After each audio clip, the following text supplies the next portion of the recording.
बुद्ध के हजारों शिष्य थे।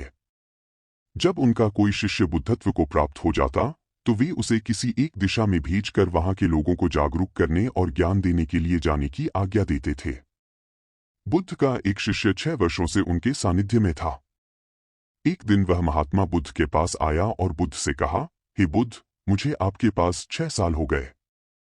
मेरे बाद कितने शिष्य आए, उन्हें आपने इस बीच किसी एक दिशा में ज्ञान देने के लिए भेजा, लेकिन मुझे अभी तक नहीं भेजा। क्या मुझे अभी तक बुद्धत्व प्राप्त नहीं हुआ? बुद्ध मुस्कुराए और बोले, यह तो तुम्हें खुद समझना होगा कि तुम्हें बुद्धत्व प्राप्त हुआ है या नहीं। शिष्य ने कहा, हे बुद्ध, आपने मुझे इन 6 सालों में जो भी उपदेश दिया वह सब मुझे याद है। आपकी बताई हर बात मुझे याद है। आप मुझसे भी पूछ सकते हैं, मैं आपको हर उत्तर देने के लिए सक्षम हूं। आप मुझे एक मौका तो दें ताकि मैं किसी भी दिशा में जाकर लोगों को आपके ज्ञान के बारे में बता सकूं। बुद्ध ने कहा, ज्ञान की बातों को याद रखने से कुछ नहीं होता जब तक आप उसे अपने आचरण में न लाओ।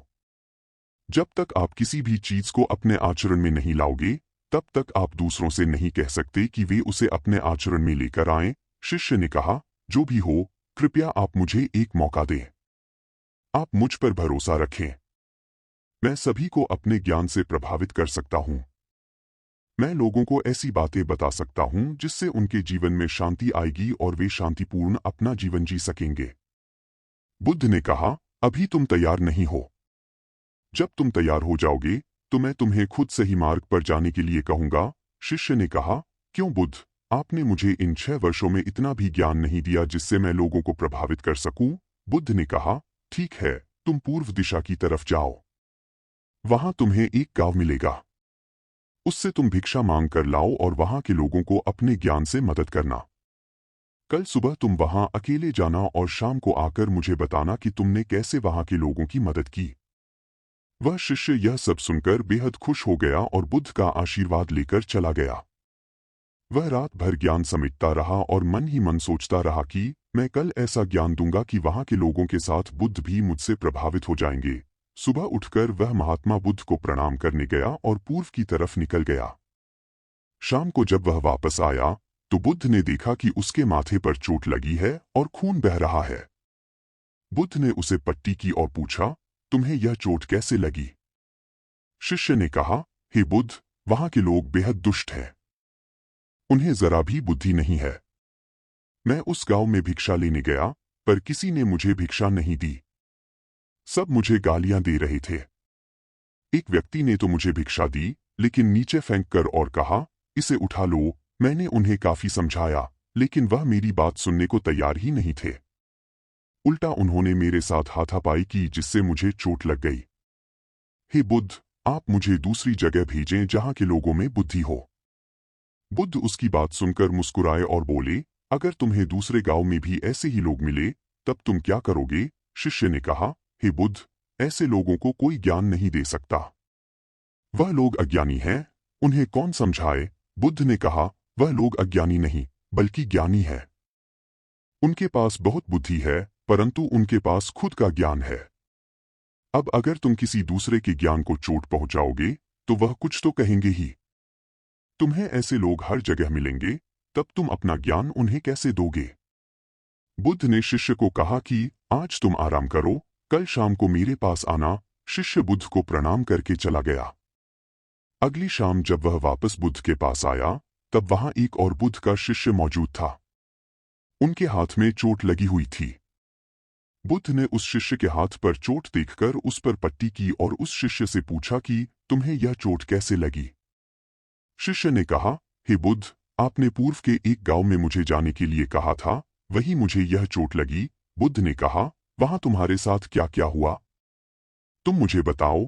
शिष्य ने कहा, हे बुद्ध, वहां पर मैंने सबसे भिक्षा मांगी लेकिन किसी ने मुझे भिक्षा नहीं दी। एक व्यक्ति जिसने भिक्षा दी थी उसने भी वह मुझे जमीन पर फेंक कर दी और कहा, उसे उठा लो। मैंने चुपचाप उसे उठाकर अपने पात्र में रख लिया और उसे कल्याण का आशीर्वाद दिया। तब उस व्यक्ति ने मुझसे कहा, आप बड़े ही अजीब व्यक्ति हो, मैं आपका अपमान कर रहा हूं और आप मुझे आशीर्वाद दे रहे हैं।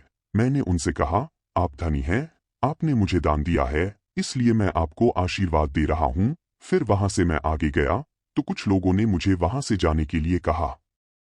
उन्होंने मुझे कुछ अपशब्द कहे और मुझ पर कुछ पत्थर फेंके, जिससे मुझे चोट लग गई।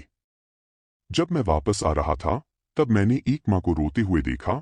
वह अपने बीमार बच्चे को लेकर चिंतित थी। मैं तुरंत जंगल से जाकर उसके लिए जड़ी बूटी ले आया, लेकिन वहां के लोग मुझे जड़ी बूटी देने नहीं दे रहे थे। फिर मैंने उनसे विनती की वह मुझे उस बच्चे का इलाज करने दे, उसके बाद वह जैसा कहेगा मैं ठीक वैसा ही करूंगा। फिर जिस व्यक्ति ने मुझे भिक्षा दी थी उसने गांव वालों को समझाया, तब उन्होंने मुझे उस बच्चे को जड़ी बूटी लगाने दी। उसके बाद वह बच्चा ठीक हो गया।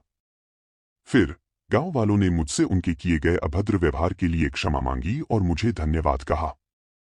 फिर मैं वहां से वापस आ गया। हे बुद्ध, आपसे एक विनती है। उस गांव के लोग बहुत भोले भाले और सीधे हैं। क्या मैं रोज उसी गांव में जाकर भिक्षा मांग सकता हूं? ये सभी बातें वो पहला शिष्य भी सुन रहा था। उसने यह सुनते ही बुद्ध के चरणों में गिरकर कहा, हे बुद्ध, मैं समझ गया हूं कि अभी मैं उस लायक नहीं हुआ कि दूसरों को ज्ञान दे सकूं। बुद्ध ने कहा, हमें बाहर वैसे ही लोग दिखाई देते हैं जैसे हम भीतर से होते हैं। जब तक हम स्वयं को नहीं बदलते तब तक हम किसी को भी नहीं बदल सकते। खुद में परिवर्तन करना बेहद जरूरी है। कोई भी बात बताने से पहले उसे आचरण में लाना बेहद जरूरी है, क्योंकि आचरण में लाई हुई चीज को बताना समझाना बहुत आसान होता है और उसे लोग बेहद आसानी से अच्छे से समझ पाते हैं। दोस्तों, आपने क्या सीखा इस पोस्ट से जरूर बताएं। दोस्तों, हम सभी को ऐसा लगता है कि हमने जो कुछ भी सीखा है वह हमको दूसरों को सिखाना चाहिए, लेकिन हम जाने अनजाने में दूसरों को सिखाने के चक्कर में हम कभी कभी गलत साबित हो जाते हैं।